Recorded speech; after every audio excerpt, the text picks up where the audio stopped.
Buenos días. Gracias por participar de esta clase de genética bioquímica.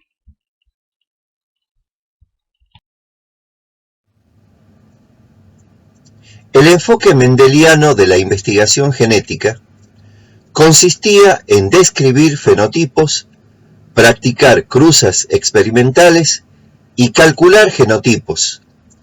Eventualmente, el análisis de mutantes permitía identificar a los genes responsables. Para aplicar al ser humano esta estrategia, que se llamó Forward Genetics o genética anterógrada, aludiendo a la búsqueda que partía del rasgo para llegar al gen, durante mucho tiempo la genética médica solo pudo recurrir al estudio clínico de los verdaderos experimentos naturales, que son los desórdenes congénitos o innatos del metabolismo, su análisis genealógico y su investigación bioquímica hasta hallar la proteína anormal involucrada, y al secuenciamiento de esta para construir una mezcla de sondas de ADN que permitiera encontrar al gen. El motor de la estrategia hasta aquí descrita ha sido la genética bioquímica, mientras que el abordaje inverso, reverse genetics o genética retrógrada, esto es, la búsqueda que parte del gen para llegar al fenotipo, sigue a cargo de la genética molecular.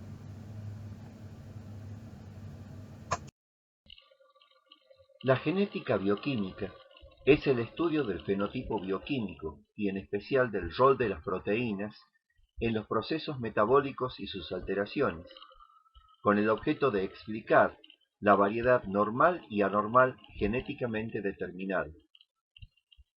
Para ello, ha recurrido a técnicas de detección, cuantificación y caracterización de metabolitos diversos y de las proteínas mismas.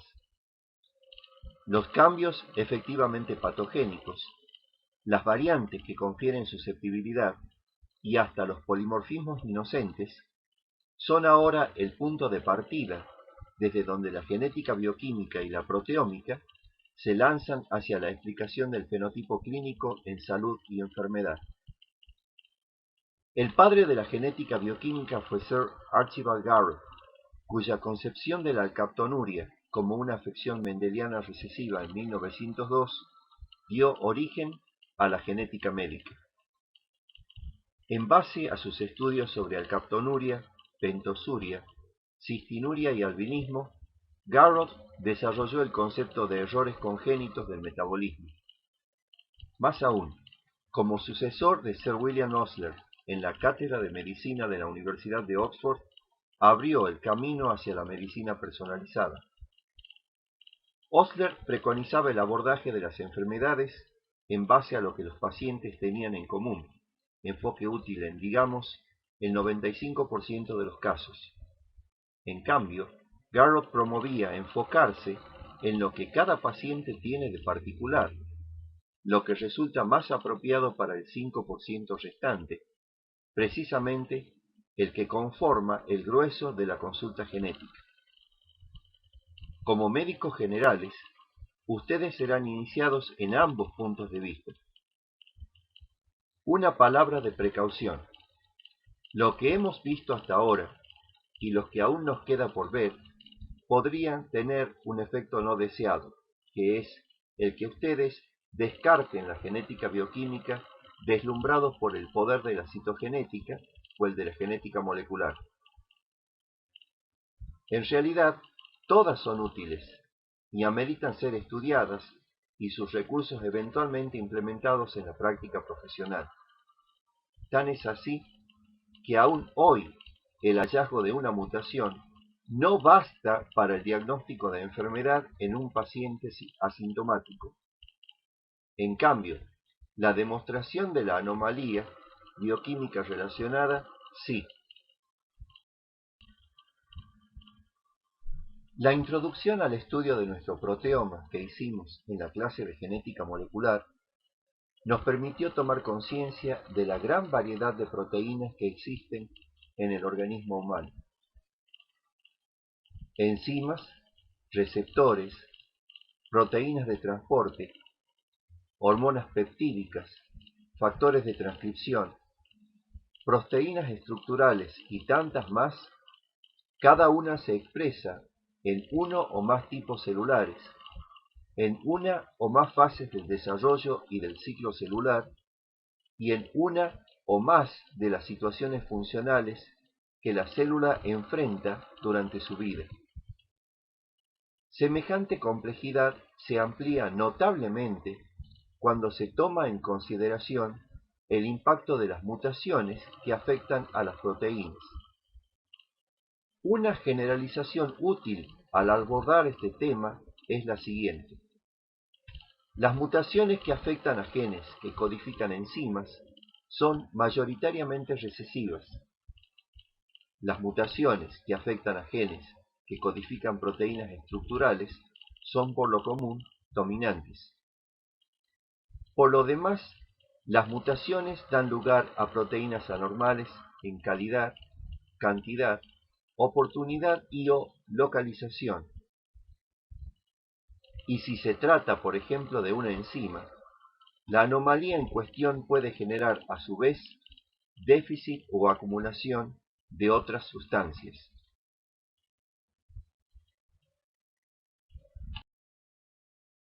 En esta clase me propongo ayudarlos a utilizar adecuadamente conceptos básicos de genética bioquímica, describir los modelos normales y anormales utilizados como ejemplo, reconocer los fenómenos genéticos operantes en un caso concreto, discutir con fundamento las posibilidades de intervención.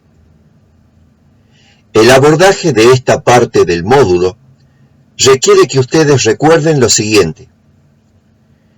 Los pocos modelos de los que vamos a hablar han sido seleccionados porque ejemplifican nociones básicas de genética humana. El objetivo es que interpreten los esquemas, tablas y descripciones que se les van a presentar, y no que los memoricen. El uso de viñetas, como si se tratara de una presentación de casos, intenta generar en ustedes las actitudes de interés, respeto y precaución que deben cultivar desde ya al aproximarse a un paciente.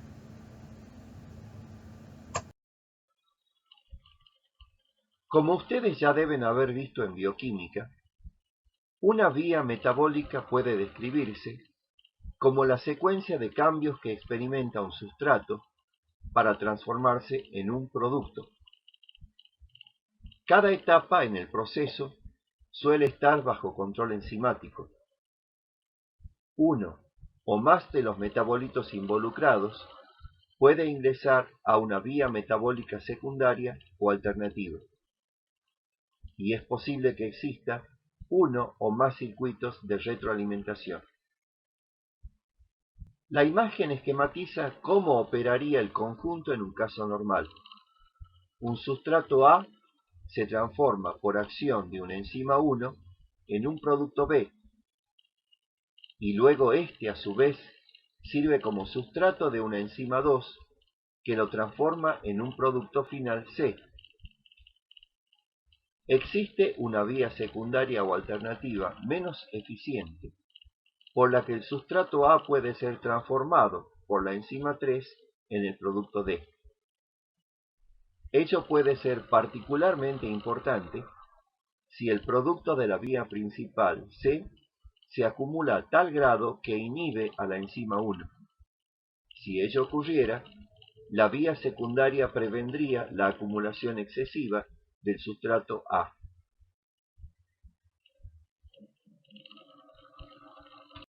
¿Qué sucede en la misma vía cuando existe un bloqueo?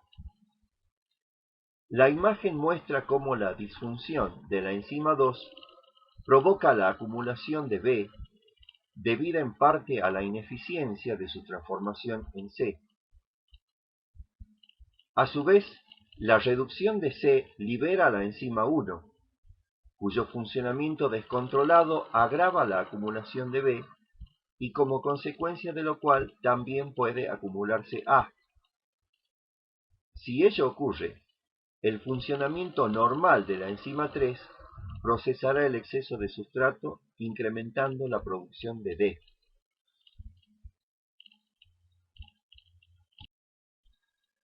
Veamos ahora el primer caso clínico. MI es una recién nacida referida al consultorio de genética porque el estudio de tamizaje o detección neonatal la identificó como hiperfenilalanínémica. La investigación en orina ha revelado cantidades en aumento de cuerpos fenilcetónicos. La historia familiar no incluye otros afectados ni evidencia consanguinidad entre los padres. El diagnóstico es fenilcetonuria. Las hiperfenilalanínemias constituyen un grupo genéticamente heterogéneo de afecciones monogénicas. Con una incidencia en el cono sur de 1 en 25.000 recién nacidos, la fenilcetonuria es la más frecuente y comprende el 98% de las hiperfenilalanínemias detectadas neonatalmente. La fenilcetonuria fue históricamente la llave que permitió acceder al metabolismo de la tetrahidrobiopterina y su papel en la hidroxilación de aminoácidos, y nos interesa como modelo porque es un ejemplo de afección mendeliana en el que el ambiente juega un rol tan determinante que permite hablar de multifactorialidad. La imagen es una sinopsis del mencionado metabolismo, de las reacciones de hidroxilación de la fenilalanina, tirosina, triptófano y arginina, en las que la tetrahidrobiopterina actúa como cofactor, y de los bloqueos genéticamente determinados que los diferentes procesos pueden presentar, indicados por barras transversales rojas sobre las flechas negras correspondientes. Señalaré con sombreado celeste cada proceso, con óvalos marrones los actores claves, con flechas ascendentes los incrementos y con flechas descendentes la disminución de diferentes metabolitos. Utilizaré flechas rojas para indicar cambios de importancia fisiopatológica y flechas magenta para los de importancia meramente diagnóstica. La fenilcetonuria es una afección en la que la deficiencia de PAH o fenilalanina hidroxilasa compromete la hidroxilación de fenilalanina para formar tirosina, causando reducción de los niveles de esta y acumulación de aquella hasta niveles tan elevados que resultan tóxicos para el sistema nervioso central y se traducen en la aparición de compuestos fenilcetónicos, fenilpiruvato, fenillactato y fenilacetato en orina. De esto derivó el nombre de la enfermedad. Las hiperfenilalanínemias no fenilcetonúricas, en cambio, se deben a anomalías en la síntesis de la tetrahidrobiopterina o BH4 o en la regeneración de la misma. En estos casos, no solo está afectada la hidroxilación de la fenilalanina, sino también la de los otros 3 aminoácidos. El compromiso del sistema nervioso central resultaría de la intoxicación por fenilalanina, pero también de la menor disponibilidad de tirosina y triptófano, precursores de la dopamina y la serotonina respectivamente, debido a que la fenilalanina y ellos compiten por el transportador que los introduce al sistema nervioso central y por las respectivas hidroxilasas.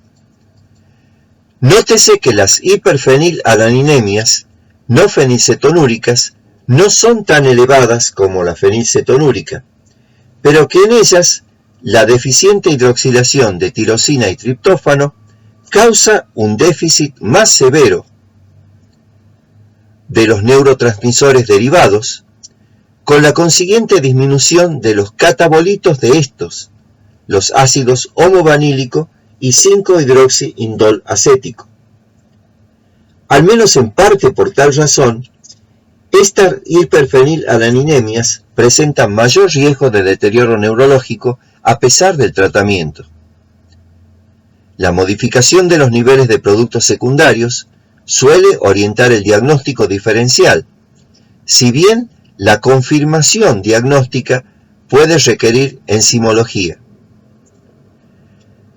La neopterina se eleva en todos los trastornos que disminuyen la producción o regeneración de BH4, excepto en la deficiencia de GTPCH, en la que está reducida, y en la deficiencia de DHPR. En la deficiencia de PTPS, al aumento de la neopterina se le suma la reducción de la biopterina.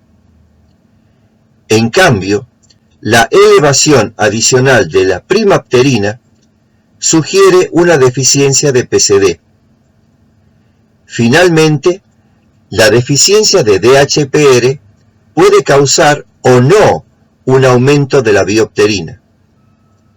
Cabe mencionar que hay dos trastornos del metabolismo de BH4 que cursan sin hiperfenilalaninemias: la deficiencia autosómica dominante de GTPCH y la deficiencia de SR, que cursa con elevación de la sepiapterina en el marco de una desviación catalizada por CR y DHFR que incluye un paso intermedio no enzimático. Las hiperfenilaninemias suelen ser asintomáticas en el momento del nacimiento. Su detección o tamizaje neonatal se ha hecho mediante la determinación bacteriológica, cromatográfica o fluorométrica de fenilalanina en sangre seca. La primera imagen ilustra el modo en el que aún hoy se obtiene la muestra mediante punción del talón. Actualmente, el diagnóstico tiende a hacerse mediante espectrometría de masas, una técnica de gran impacto en proteómica y metabolómica, que se basa en separar las moléculas de una mezcla mediante cromatografía en fase líquido o gaseosa, ionizarlas, identificarlas según sus relaciones masa-carga, cuantificarlas y ordenarlas en un espectrograma. Luego de al menos 24 horas de lactancia para permitir que el defecto metabólico se manifieste, valores confirmados de 120 micromoles por litro o más y o proporciones de fenilalanina a tirosina mayores de 2:1 son positivos. Valores leve o moderadamente elevados requieren descartar una deficiencia en la síntesis o regeneración de BH4, y valores de 1200 micromoles por litro o más son diagnósticos de fenilcetonuria clásica. La segunda imagen muestra un espectrograma normal arriba y otro patológico abajo. En este último se advierte, entre otras cosas, no solo el significativo aumento de la fenilalanina, sino también la disminución de la tirosina. La tercera imagen corresponde a resultados de espectroscopía de resonancia magnética cerebral.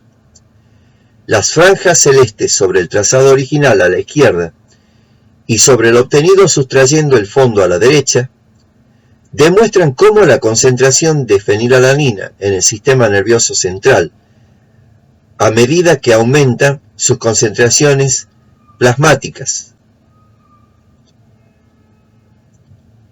Hay pacientes hiperfenilalanínicos con niveles cerebrales de fenilalanina relativamente bajos, lo que podría estar implicando genes modificadores. La quinta imagen muestra una resonancia magnética de cerebro, en la que flechas rojas marcan las hiperintensidades periventriculares, que revelan un trastorno en la sustancia blanca tanto más prominente cuanto mayor y más largo ha sido el descontrol de los niveles de fenilalanina.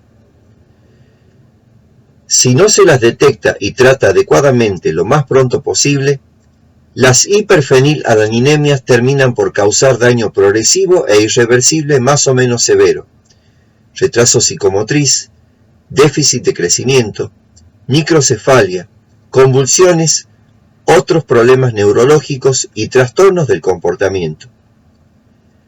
Recursos terapéuticos a considerar según el gen involucrado y la severidad del caso incluyen restringir la ingesta proteica y por lo tanto la de fenilalanina, eliminar de la dieta los productos con aspartamo como varias bebidas dietéticas, mantener el aporte calórico, dar suplementos de otros aminoácidos esenciales, vitaminas y minerales, aportar precursores de dopamina y serotonina y administrar BH4. La hiperfenilalaninemiia debe mantenerse bajo control, probablemente durante toda la vida y particularmente durante el embarazo. La exposición prenatal a niveles tóxicos del aminoácido aumenta el riesgo de microcefalia y valvulopatías cardíacas congénitas, retraso psicomotriz, convulsiones y otros trastornos neurológicos, cuadro que al afectar a un heterocigota constituye una fenocopia.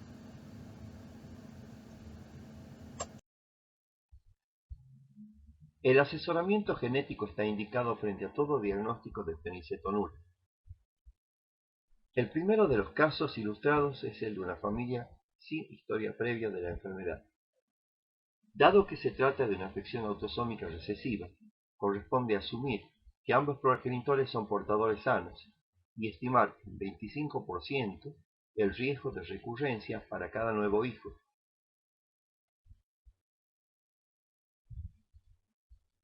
La segunda genealogía corresponde a una consulta por historia familiar de la enfermedad.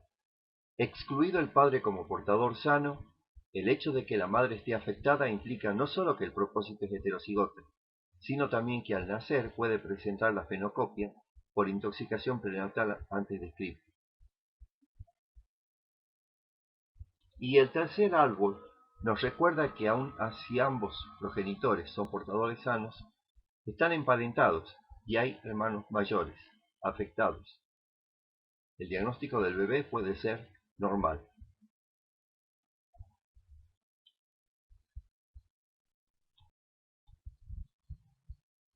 La imagen es un modelo de la fenilalanina hidroxilasa, proteína citosólica de 452 aminoácidos, detallando los que integran cada uno de sus dominios, el regulatorio, el catalítico y el de tetramerización. Están catalogados varios cientos de variantes en PAH, el gen de la fenilalanina hidroxilasa en el brazo largo del cromosoma 12, 99% de las cuales son detectables mediante secuenciamiento. La mayoría son patogénicas. 76% de los pacientes son heterocigotes compuestos, lo que ilustra el acerto de que cuando una afección genética es relativamente frecuente, lo que aumenta es la heterocigosidad compuesta entre los afectados y no necesariamente la consanguinidad entre sus progenitores. La investigación molecular de los afectados no es necesaria para su diagnóstico, pero sirve para optimizar el manejo metabólico sin pruebas de tolerancia, para las cuales hay que esperar hasta los 5 años de edad. Lo que sí, hasta ahora el genotipo del afectado permite predecir más acertadamente su fenotipo metabólico que el clínico. Por su parte, la genotipificación de los padres permite una estimación más certera del riesgo de recurrencia en la hermandad.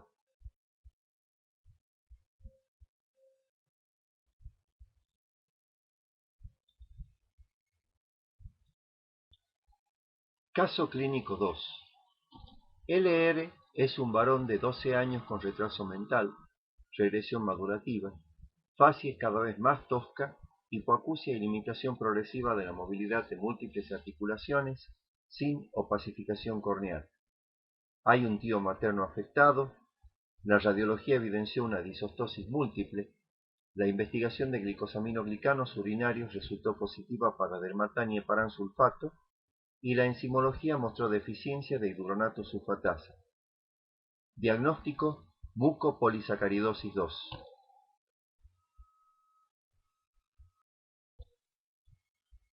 Las mucopolisacaridosis son un grupo genéticamente heterogéneo de enfermedades en las que el almacenamiento lisosómico de glicosaminoglicanos parcialmente degradados causa daño celular irreversible, compromiso multiorgánico, deterioro cognitivo y o disminución de la expectativa de vida. Estas afecciones se deben a deficiencia de cualquiera de 11 de las 12 enzimas que normalmente degradan los glicosaminoglicanos ácidos de la superficie celular y de la matriz extracelular. La tabla detalla a título meramente ilustrativo, o sea, sin pretensión de que la memoricen, las diferentes mucopolisacaridosis, su modo de herencia, su nombre tradicional, la enzima afectada y el mucopolisacárido que se acumula y elimina por orina en cada caso. Nótese que todas son recesivas y solo una ligada al X, la MPS2 o síndrome de Hunter.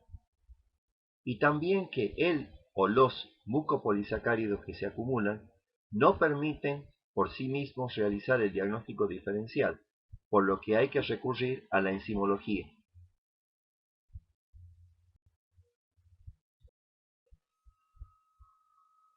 La imagen representa un mucopolisacárido típico, proteoglicano ácido que consta de un núcleo proteico, un tetrasacárido unido a una serina del anterior y constituido por silosa, 2 moléculas de galactosa y una de ácido glucurónico, cuya ausencia en algunos casos reduce el conjunto a un trisacárido, y un glicosaminoglicano formado por múltiples repeticiones de un disacárido, constituido por un azúcar N-acetilado, como N-acetilgalactosamina o N-acetilglucosamina, y un ácido urónico.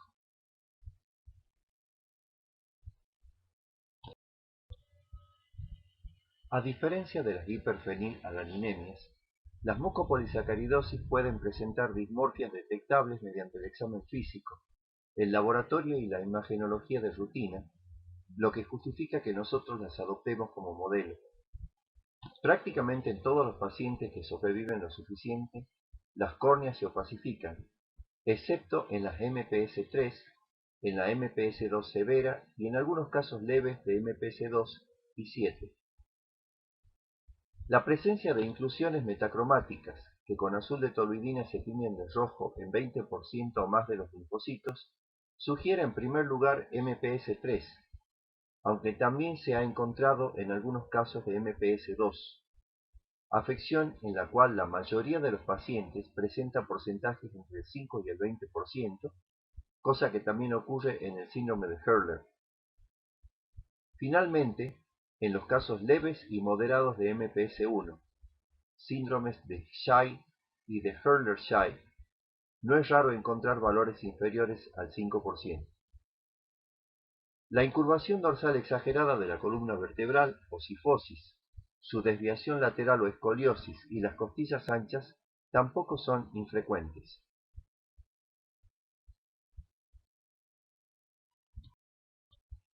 En general, el cuadro clínico de las mucopolisacaridosis implica manifestaciones físicas y o cognitivas, curso progresivo más o menos lento y expectativa de vida inversamente relacionada a la severidad.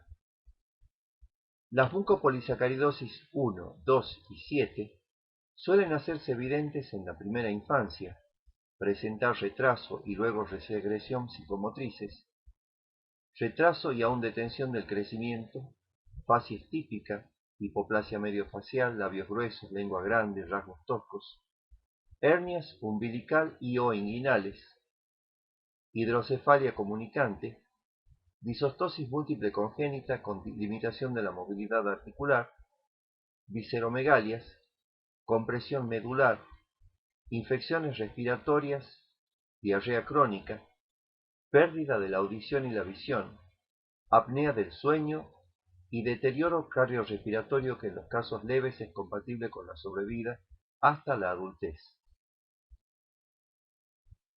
La MPS1 presenta opacificación corneal y en los casos severos ocasiona la muerte en la primera década. La MPS2 se caracteriza por una lesión de piel descrita como empedrado o pebbling, por poder no presentar opacificación corneal y por ocasionar la muerte en la segunda década en los casos severos. La MPS-7 suele presentarse como hidrocetal y muerte perinatal, y puede no presentar opacificación corneal. Las mucopolisacaridosis 3 se distinguen por su compromiso cognitivo y neurológico asociado a manifestaciones físicas leves o nulas. Se manifiestan en la infancia con retraso psicomotriz, comportamiento anormal y trastornos del sueño, que en casos severos pueden implicar ausencia de desarrollo de destrezas comunicativas y sociales, demenciación progresiva y estado vegetativo, con muerte en la segunda o tercera década. Las mucopolisacaridosis 4 carecen de compromiso cognitivo primario. Se evidencian como una displasia esquelética con hidrocefalia comunicante relativamente frecuente, baja talla disarmónica con cuello y tronco corto por platispondilia, deformidad esternocostal con tórax en quilla, que orienta el diagnóstico dentro del primer año de vida, cifosis, escoliosis, rodillas en valgo, hipermovilidad articular que asociada a la hipoplasia de la apófisis odontoide genera una peligro de inestabilidad cervical, y muerte que en los casos severos ocurre en la segunda o tercera décadas. La mucopolisacaridosis 6 evoca físicamente a las MPS 1, 2 y 7, carece asimismo de compromiso cognitivo primario, puede hacerse evidente antes de los 2 años y manifestar deterioro de la movilidad hasta los 10, en cuyo caso la muerte ocurre en la segunda o tercera décadas, y se complica eventualmente con degeneración articular, cardiopatía valvular, apnea del sueño y deterioro respiratorio. El diagnóstico de las mucopolisacaridosis es clínico, radiológico y bioquímico. La clínica suele brindar bastantes elementos en apoyo de una o más de las entidades probables, como la tabla de la imagen permite ilustrarlo. El diagnóstico bioquímico incluye la detección con azul de dimetilmetileno, la semicuantificación con azul de alcián y la identificación de glicosaminos glicanos urinarios mediante cromatografía en capa fina o electroforesis bidimensional. El diagnóstico diferencial entre las distintas entidades requiere enzimología. La investigación de portadores sanos en las familias en las que se detecta algún paciente y el asesoramiento genético son las únicas herramientas disponibles de prevención primaria. El diagnóstico temprano permite la intervención precoz y la prevención de algunas complicaciones con el objeto de mejorar la calidad de vida.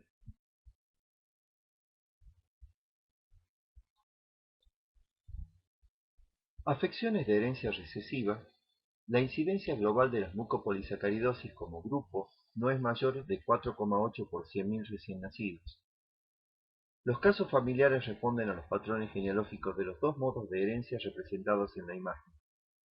Las MPS 1, 3, 4, 6, 7 y 9 son de herencia autosómica recesiva. La MPS 2 es de herencia ligada al X recesivo. Se ha descrito unos pocos cientos de mutaciones, la mayoría en familias individuales. Dejando aparte a la MPS 2, que prácticamente solo se ha observado en hemicigosis, aproximadamente la mitad de los pacientes de una serie resultaron homo y el resto heterocigotas compuestos.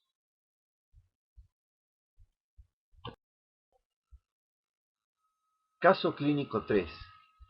MT era una niña que nació con múltiples malformaciones y murió a los 5 días. Conforme a la historia clínica, su grupo sanguíneo era B, el de su madre A y el de su padre A. ¿Cómo explicarían ustedes esto?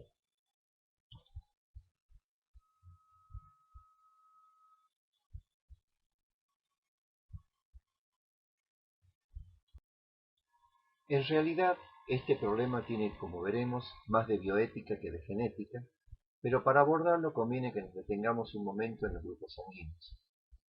La superficie de los glóbulos rojos está recubierta por proteínas e hidratos de carbono unidos a lípidos y proteínas de la membrana. Los mismos integran el glucocálix, matriz que rodea a la célula y la protege de daños químicos e invasión de patógenos, y constituyen antígenos capaces de estimular la respuesta inmune. La imagen clasifica a los diferentes sistemas de grupos sanguíneos según la relación que tales antígenos establecen con los otros componentes de la membrana. En verde, los sistemas que, como en el ABO, son oligosacáridos unidos a fosfolípidos o a proteínas. En azul, los sistemas en los que los carbohidratos asientan en proteínas integrales que atraviesan la membrana de lado a lado, exponiendo hacia el exterior de la célula su extremo amino terminal tipo 1 o carboxilo terminal tipo 2. En rojo, los sistemas en los que los determinantes antigénicos están unidos o constituyen proteínas integrales con múltiples dominios yendo de una superficie a otra de la membrana, y en amarillo, los sistemas constituidos por glicoproteínas periféricas unidas al glicosil fosfatidilinositol.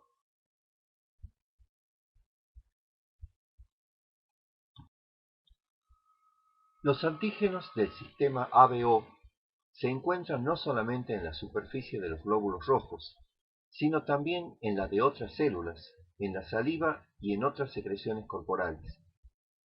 Su rol fisiológico es un misterio, pero su importancia en la transfusión de sangre y en el trasplante de células, tejidos y órganos es innegable.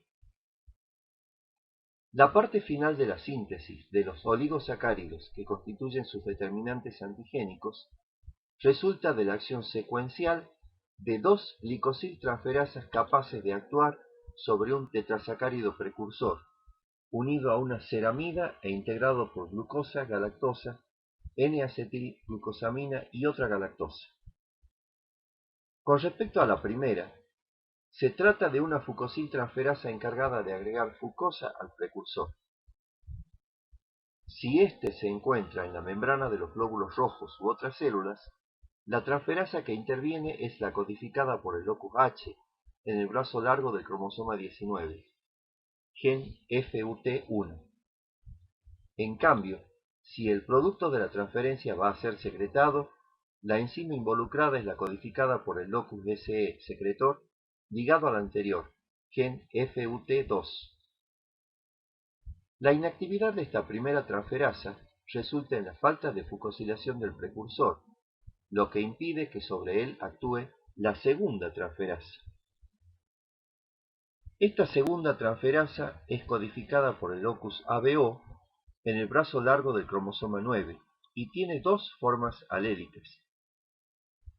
Una capaz de agregar una N-acetilgalactosamina al antígeno H para generar el antígeno A, y otra que en cambio adiciona a tal antígeno una galactosa más, dando origen al antígeno B. Si esta segunda transferasa es inactiva, el antígeno H quedará sin modificar. Nótese que el locus H controla epistáticamente la expresión de ABO, por lo que estamos ante un ejemplo sencillo de herencia poligénica. El sistema ABO está vinculado no solamente a la presencia de antígenos, cuyos determinantes hidrocarbonados resultan de la acción de enzimas cuyos genes se heredan, sino también a la existencia de anticuerpos adquiridos. Los antígenos aparecen 5 o 6 semanas después de la concepción y terminan de desarrollarse entre 2 y 4 años después del nacimiento. En cambio, los anticuerpos, usualmente tipo IgM, resultan de la exposición a antígenos ambientales de estructura similar a A y B durante el primer año de vida. La presencia de un antígeno del sistema ABO va acompañada de la ausencia del anticuerpo contra ese antígeno y viceversa. La tabla resume los genotipos, antígenos y anticuerpos de los 4 grupos sanguíneos clásicos del sistema ABO y del O-Bombay. El grupo A corresponde a los genotipos homocigota dominante AA y heterocigota AO. Tiene los antígenos A y H y el anticuerpo anti-B. El grupo B puede ser genéticamente homocigota dominante BB o heterocigota BO. Posee los antígenos B y H y su anticuerpo es anti-A. El grupo AB es genéticamente codominante AB. Sus antígenos son AB y H y carece de anticuerpos. El grupo O es homocigota recesivo OO, solamente posee el antígeno H y tiene tanto anticuerpos anti-A como anti-B. El grupo O Bombay, o simplemente Bombay, se caracteriza porque es homocigota recesivo H minúscula para el locus H. Admite cualquier genotipo en ABO, el único antígeno presente es el precursor no fucosilado y posee todos los anticuerpos anti-A, anti-B y anti-H. En este grupo tampoco funciona la transferasa codificada por FUT2, por lo que no se encuentra antígeno H en secreciones. Si H está presente allí, el grupo se denomina para-Bombay. Usualmente, la tipificación del grupo sanguíneo ABO se realiza utilizando solamente anticuerpos anti-A y anti-B. Si la sangre es aglutinada por anti-A pero no por anti-B, pertenece al grupo A. Si la sangre es aglutinada por anti-B pero no por anti-A, pertenece al grupo B. Si la sangre no es aglutinada por ninguno de los dos, pertenece al grupo 0. Si la sangre es aglutinada por anti-A y por anti-B, pertenece al grupo AB. Si se utilizara un anticuerpo anti-H, la sangre de los grupos A, B, O y AB sería aglutinada, pero las de los grupos O Bombay y para Bombay no lo sería.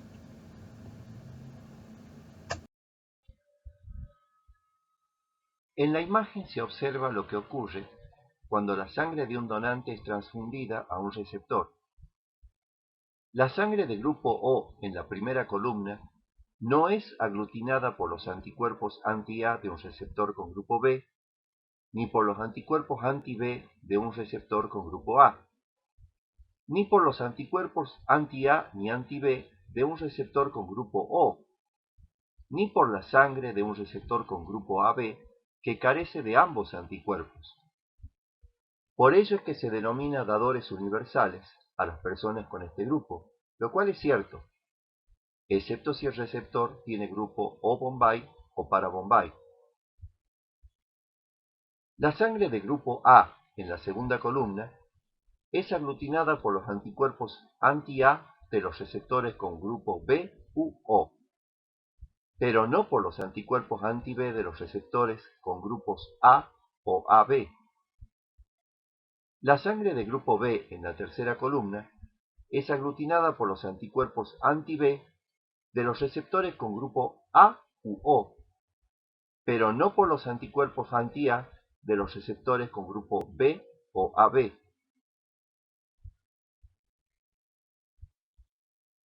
La sangre de grupo AB en la tercera columna es aglutinada por los anticuerpos anti-A y anti-B de los receptores con grupos A, B u O, pero no por la sangre de un receptor AB. Las personas con grupo AB se denominan receptores universales porque pueden recibir sangre de cualquier grupo del sistema ABO.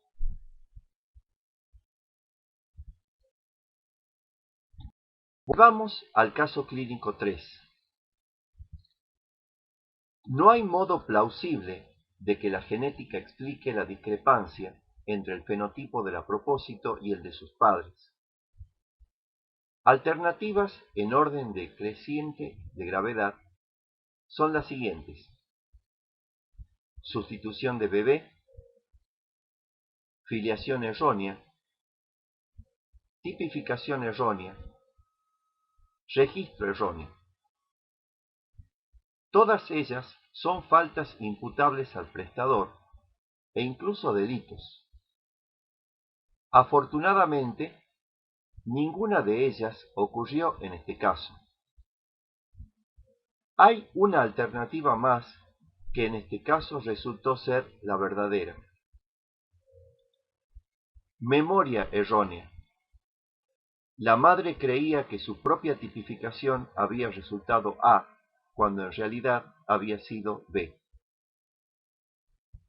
Piensen en lo que podría haber pasado si yo me extendía en apreciaciones sobre la factibilidad de cualquiera de las alternativas mencionadas primero, y recuerden lo siguiente: que lo manifestado por la paciente merece confianza, pero solo hasta cierto punto, por lo que siempre hay que procurar cotejarlo con otras fuentes y la documentación disponible. Que la información que el profesional brinda ateniéndose a lo que conoce o a lo que cree que conoce, también es pasible de juicio ético, y que incluso si tal información es correcta, recibirla o no constituye un derecho del paciente.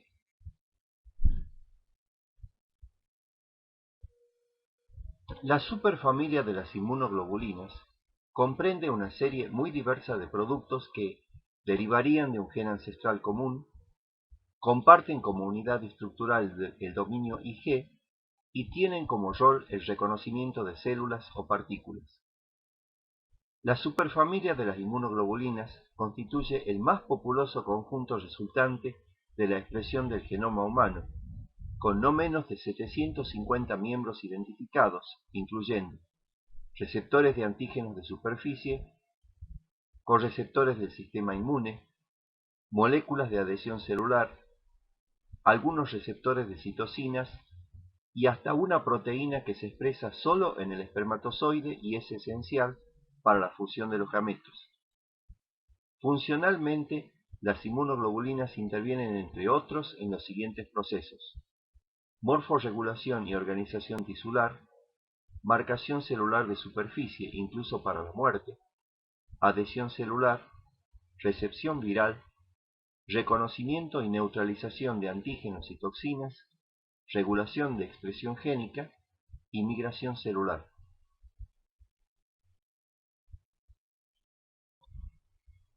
Las inmunoglobulinas nos interesan como modelo de variación genética intraindividual.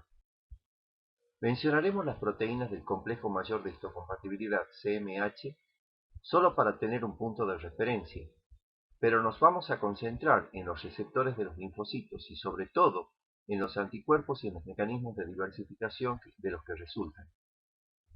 Los genes para el CMH se expresan en forma codominante y no sufren reordenamiento genómico ni exclusión alélica, aunque sí procesamiento alternativo. En cambio, los genes para anticuerpos y receptores de linfocitos B y T se reordenan durante la diferenciación de estos, lo que otorga a cada clon un genoma único. Nucleótidos no codificados son agregados en los puntos de recombinación. Uno solo de cada par de genes homólogos se expresa e inhibe la recombinación y expresión del otro, fenómeno denominado exclusión alélica. Hay hipermutación somática de las regiones variables y los transcriptos primarios son procesados alternativamente, de lo que resulta una enorme diversidad intraindividual.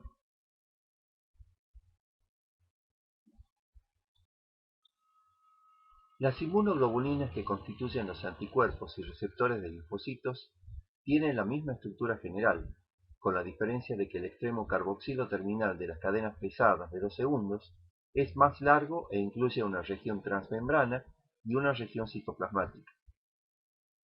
La primera imagen muestra el clásico esquema en Y que representa la inmunoglobulina G, con las cadenas pesadas en verde y las livianas en azul. Cada cadena liviana está unida a una de las cadenas pesadas cerca de la región bisagra de esta, y mediante un puente disulfuro, representado por segmentos rojos. Las dos cadenas pesadas están unidas entre sí por otros dos puentes disulfuro. Asimismo, puentes disulfuro intracatenarios estabilizan cada dominio Ig. Los dominios Ig aminoterminales de ambas cadenas constituyen sus regiones variables pH y BL, y dentro de cada una de ellas se localizan 3 o 4 regiones hipervariables.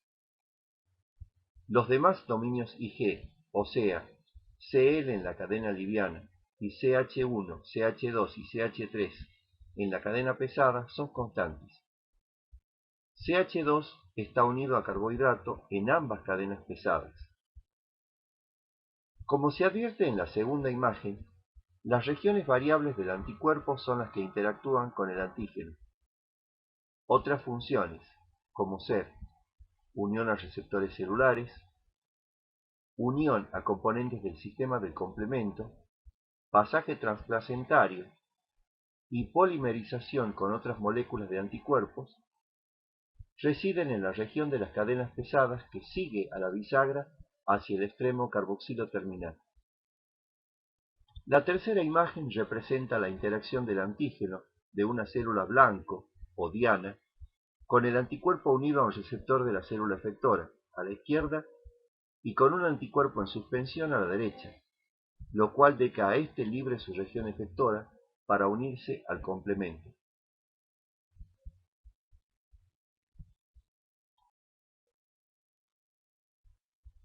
La tabla detalla, a título meramente ilustrativo, la localización de los genes que codifican las diferentes cadenas de anticuerpos y receptores.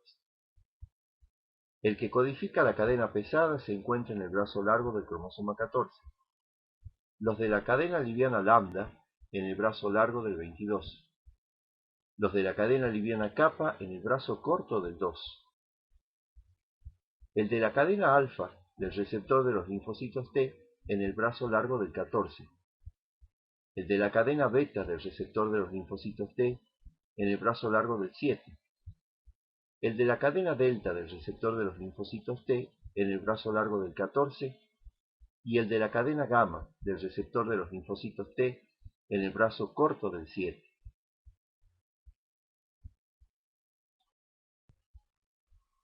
Ninguno de los loci mencionados, tal y como está organizado en una célula somática cualquiera, es capaz de transcribir.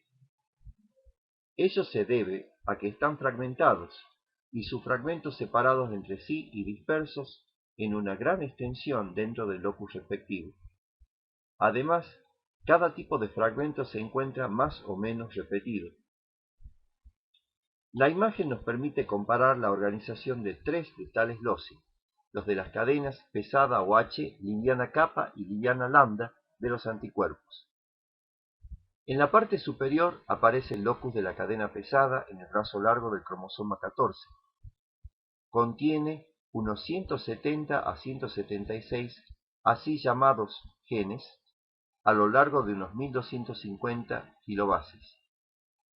Nótese que este sería un cuarto concepto de gen, porque las secuencias de ADN aludidas no pueden transcribirse, ni traducirse, ni desempeñar función alguna, a menos que mediante el proceso que describiremos enseguida, entren en estrecho contacto entre sí.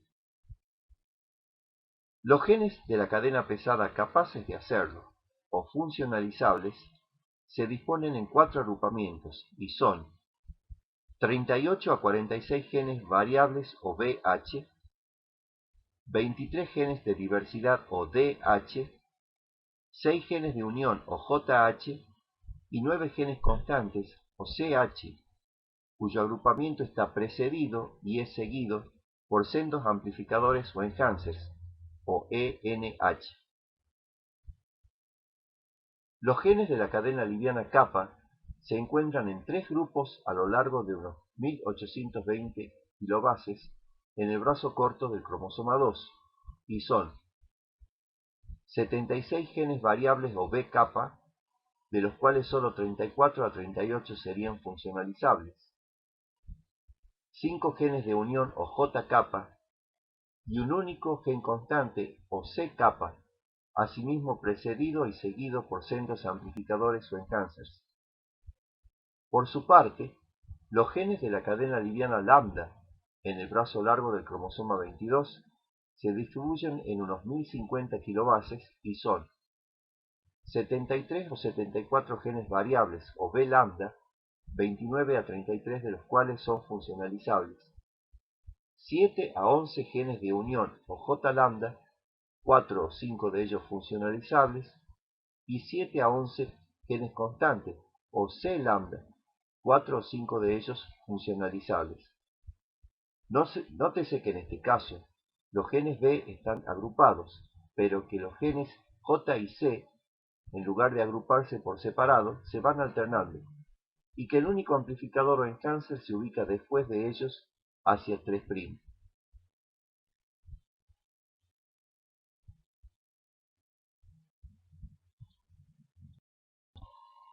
La activación de cada uno de los loci que acabamos de describir requiere un reordenamiento genómico que ponga los fragmentos o genes funcionalizables necesarios en estrecho contacto o que por lo menos los acerque. En las células de la progenie B, tal reordenamiento acompaña las etapas de la diferenciación del futuro linfocito. Veamos lo que ocurre en el locus de una cadena pesada.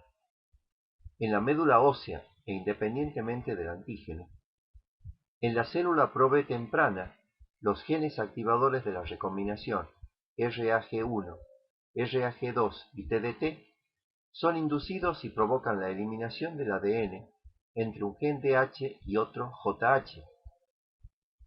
En la primera línea de la imagen, observen que en este caso D2 y J4 son los que se van a unir, de tal modo que en la segunda línea ya aparecen juntos.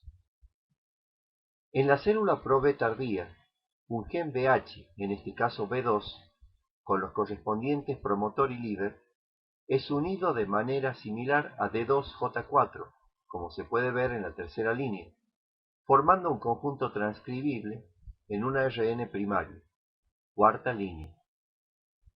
En la célula pre-B pequeña, la síntesis de una cadena mu desencadena la exclusión alélica del otro gen de cadena pesada y el reordenamiento de un gen de cadena liviana kappa. En la célula pre-B grande, la expresión en la superficie de una cadena mu asociada a una pseudocadena liviana invariable desencadena la exclusión alélica del otro gen de cadena liviana.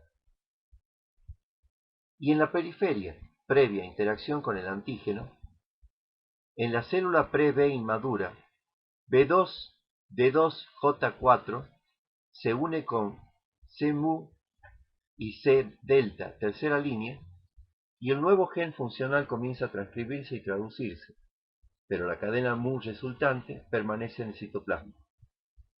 En la célula B virgen madura, la expresión de un gen kappa o lambda convenientemente reordenado permite que el transcripto primario de B2, D2, J4, C mu, C delta sea procesado alternativamente, traducido y privado de su líder, y resulta en cadenas pesadas con C mu abajo a la izquierda o C delta abajo a la derecha, lo que a su vez hace posible que IgM e IgD aparezcan como receptores en la superficie celular. En algunas de estas células B, nuevos reordenamientos genómicos habilitan la incorporación de C gamma, C epsilon o C alfa en genes funcionales, y la expresión de IgG, IgE o IgA en la superficie celular. En el linfoblasto, el procesamiento alternativo genera IgM secretable. Al ser estimuladas, las células B de memoria de sobrevida prolongada se diferencian en células plasmáticas, en las que el procesamiento alternativo da lugar tanto a anticuerpo unido a membrana, formando un receptor, como a anticuerpo secretado. El reordenamiento genómico descrito se realiza mediante un proceso de recombinación intramolecular de fragmentos parcialmente homólogos. Este proceso implica formación de un asa, de lesión del ADN extruido en ella y unión de extremos no homólogos, NHEJ. Esta última implica remoción y o incorporación de varios nucleótidos en los puntos de unión. La enzima responsable es la desoxinucleotidiltransferasa terminal, o TDT. Cada uno de los fragmentos a recombinar está flanqueado por secuencias señal de recombinación RSS conservadas que consisten en un heptámero y un nonámero separados por una secuencia espaciadora de 12 u otra de 23 nucleótidos. La recombinación solo puede unir fragmentos con RSS que contengan secuencias espaciadoras diferentes.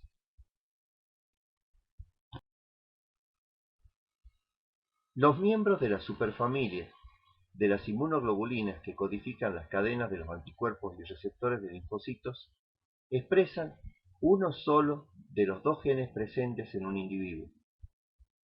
El fenómeno de exclusión alélica, en el caso de los genes para la cadena pesada de los anticuerpos, procede de la siguiente manera. Uno de los miembros del par se reordena. Si el reordenamiento es productivo, izquierda, da lugar a la transcripción, producción del ARN mensajero y síntesis de la cadena pesada mu, la cual inhibe el reordenamiento del otro gen H y estimula el de un gen kappa. Si el reordenamiento es improductivo, da lugar al reordenamiento del segundo miembro del par. Si no es inhibido, el segundo miembro del par de genes H se reordena. Si el reordenamiento es productivo, da lugar a la transcripción, producción del ARN mensajero y síntesis de la cadena pesada mu, la cual estimula el reordenamiento de un gen kappa. Si el reordenamiento es improductivo, la célula va a la apoptosis. Las células B de memoria son activadas y maduran en su afinidad en el centro germinal de los ganglios linfáticos. Esta maduración es un proceso cíclico de hipermutación de las regiones variables, iniciada por la citidina desaminasa inducible por la activación, en la zona oscura del centro germinativo, fenómeno particularmente relevante en las regiones determinantes de complementariedad, CDRs. Exposición a un antígeno en la zona clara del centro germinativo.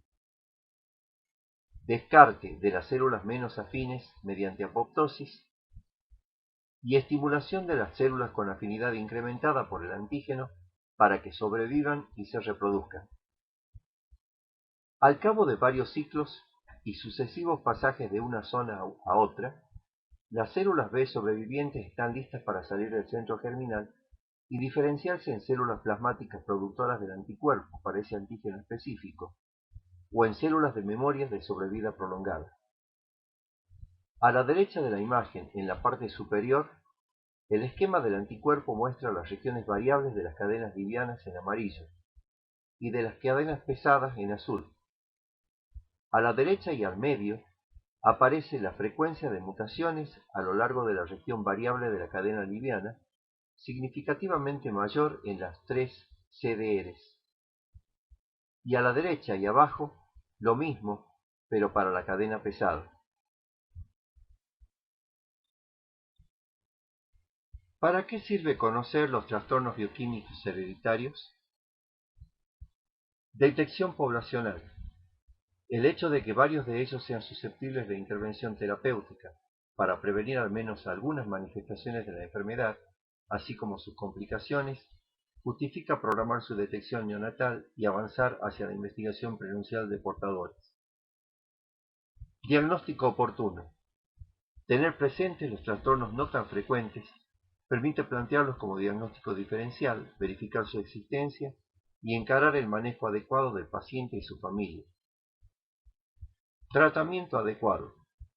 Los tratamientos convencionales de reemplazo y de terapia génica para un número creciente de afecciones bioquímicas hereditarias están multiplicándose y cada vez más pacientes pueden acceder a ellos, incluso en nuestro país. Asesoramiento genético. Mientras no sea factible la pesquisa poblacional de portadores, el asesoramiento genético de los afectados y sus familias seguirá siendo la base de la prevención primaria. Investigación.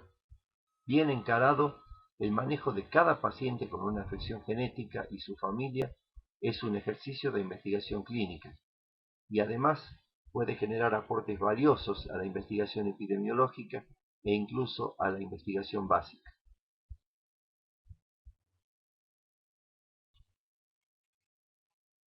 Hay trastornos bioquímicos hereditarios que conviene investigar en todos los recién nacidos como prioridad de salud pública. Se trata, según detallaron Wilson y Jungner en 1968, de afecciones clínica y bioquímicamente definidas, de incidencia conocida en la población a estudiar, asociadas a morbilidad y o mortalidad significativas, con tratamiento efectivo, con un periodo presintomático durante el cual la intervención mejora el pronóstico, con pruebas de detección éticas simples, seguras y robustas, y con una relación costo-beneficio favorable. Las pruebas de tamizaje empleadas deben tener una gran sensibilidad, porque se trata de que ningún afectado quede sin detectar, aunque ello implique que habrá un número considerable de falsos positivos. Al tamizaje deben seguirle pruebas no tan sensibles, pero sí muy específicas, a fin de confirmar o excluir el diagnóstico.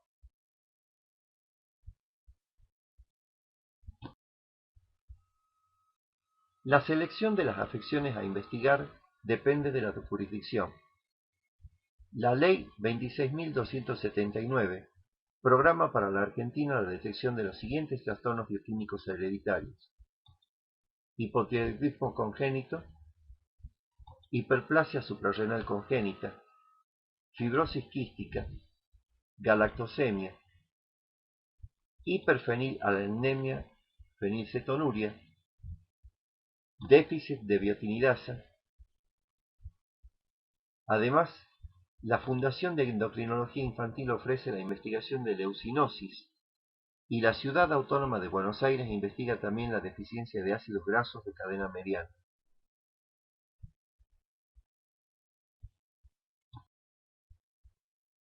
Por lo demás, ¿cuándo sospechar que estamos ante un trastorno bioquímico hereditario? Cuando encontremos cualquiera de los siguientes signos: enfermedad aguda que sobreviene luego de un periodo normal, cambios del tono muscular en más o en menos, episodios recurrentes de vómitos, diarrea y deshidratación, deterioro cognitivo, visual o auditivo inexplicado, pérdida de hitos madurativos, déficit de crecimiento, letargia, coma, olor inusual, infección recurrente o sepsis, afección más antecedentes familiares y o filiación consanguínea.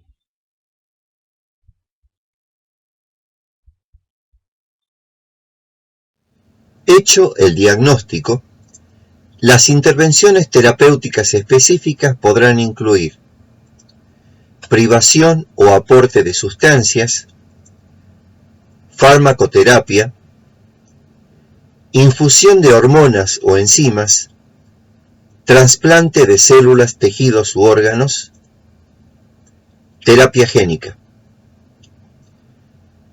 En el caso de las MPS 1, 2, 4A, 6 y 7, se ha utilizado células estaminales hematopoyéticas y o terapia de reemplazo enzimático, con éxito limitado pero tanto mayor cuanto más tempranamente se inicia el tratamiento, y cierta mejoría funcional, aunque el deterioro cognitivo es irreversible.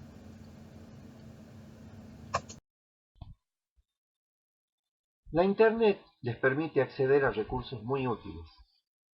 Orphanet es un portal dedicado a las afecciones poco frecuentes, a través del cual se puede hallar información sobre enfermedades, medicamentos, asociaciones de pacientes, profesionales, centros, laboratorios, ensayos clínicos y biobancos.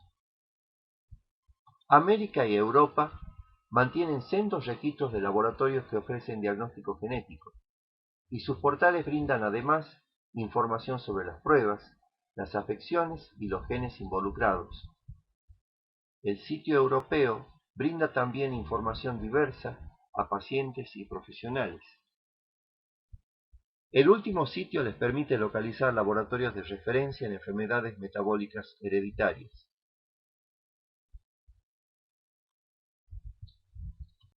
Exclusión. Conviene emplear adecuadamente los conceptos básicos de genética bioquímica.